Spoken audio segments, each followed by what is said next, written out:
Berita terbaru pasukan kebangsaan Malaysia senior. Persiapan para pemain Malaysia untuk berdepan dua lawan yang lebih kuat pada musim ini berterusan apabila pasukan kini melakukan kajian khas terhadap kekuatan lawan.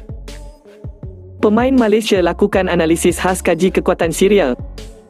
Sebelum meneruskan, jangan lupa subscribe channel ini supaya tidak terlepas maklumat berita terbaru pasukan Malaysia senior setiap hari.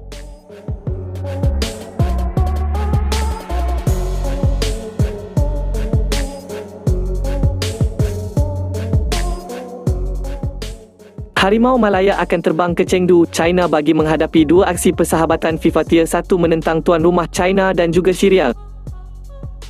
Kedua-dua pasukan kini berada pada kedudukan yang lebih tinggi berbanding skuad negara dengan China di tangga ke-80 manakala Syria di tangga ke-94 berdasarkan ranking FIFA. Mengulas lanjut, Malaysia bagaimanapun tidak memandang rendah kemampuan Syria sungguh pun tidak pernah menentang mereka sebelum ini. Persiapan bagaimanapun dilakukan secara berfokus dengan beberapa aspek penting ditekankan oleh Ketua Jurulatih Kim Pan-gon dalam sesi latihan. Antara perkara yang sempat dikongsikan oleh pemain naturalisasi negara Paulo Josu adalah mengenai cara mereka mengenal pasti kekuatan lawan. Kami tidak pernah bermain menentang pemain Syria atau pasukan kebangsaannya. Namun begitu, berdasarkan analisis daripada video yang kami lakukan, mereka kelihatan sebagai seorang pemain yang sangat fizikal, sangat pantas jadi kami harus bersedia, ujarnya dalam sesi latihan tersebut. Pemain berusia 35 tahun itu bagaimanapun yakin dengan kekuatan sebenar Malaysia yang membariskan pemain terbaik bagi aksi kali ini. Aksi getir ini akan berlangsung pada 6 dan 9 September 2023 dengan kedua-duanya berlangsung di Chengdu, China. Malaysia terlebih dahulu akan menguji kekuatan pasukan ke-94 dunia, Syria sebelum berdepan gergasi ke-80 dunia iaitu China.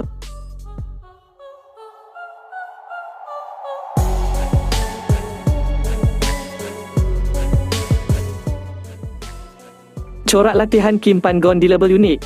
Persiapan latihan Malaysia menjelang aksi persahabatan di China September ini terus menjadi tumpuan.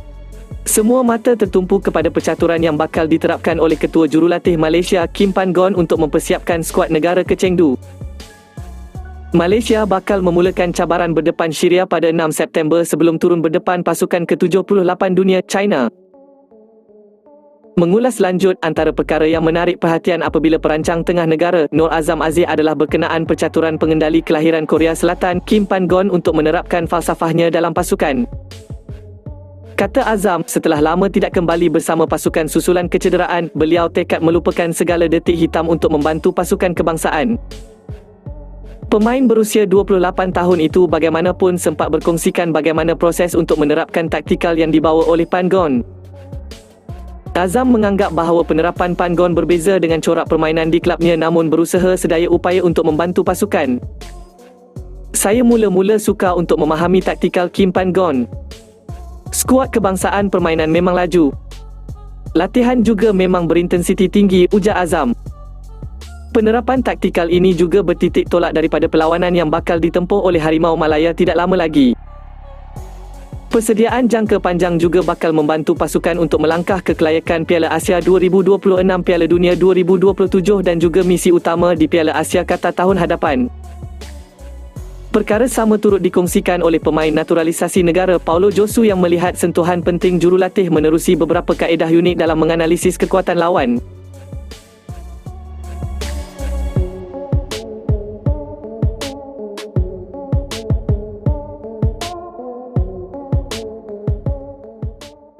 Matthew Davis kesan keserasian pemain Malaysia hampir sempurna. Pertahanan kental Malaysia, Matthew Davis yakin keadaan semasa pasukan negara berada pada tahap yang cukup memberangsangkan. Beliau ketika ditemui di Wisma FAM hari ini menjelaskan para pemain kini semakin mendapat sentuhan yang diharapkan selepas beberapa hari menjalani latihan. Mengulas lanjut, pertahanan kebal JDT ini memaklumkan bahawa persiapan pasukan berjalan lancar terutamanya dari segi taktikal dan juga persiapan keseluruhan. Semakin lama kami bersama di kem maka persefahaman kami semakin baik. Ia bagus untuk kami kembali bersama semula dan beraksi pada satu landasan yang sama. Pemain berusia 28 tahun ini juga yakin keserasian yang sudah terbentuk sejak sekian lama menjadi kunci utama buat barisan pemain mempersembahkan aksi terbaik nanti. Beliau juga yakin rakan sepasukan sudah berwaspada dengan cabaran yang bakal ditempuh di China apabila bakal menguji tuan rumah dan juga pasukan ke-94 dunia, Syria. Mereka China dan Syria mungkin menjadi lawan terbaik buat pasukan negara setakat ini. Pasukan ini, Malaysia, sudah diuji dengan beberapa pasukan sebelum ini dan kami menjangkakan lawan yang sengit terutamanya China, jelasnya pada sesi sidang media hari ini.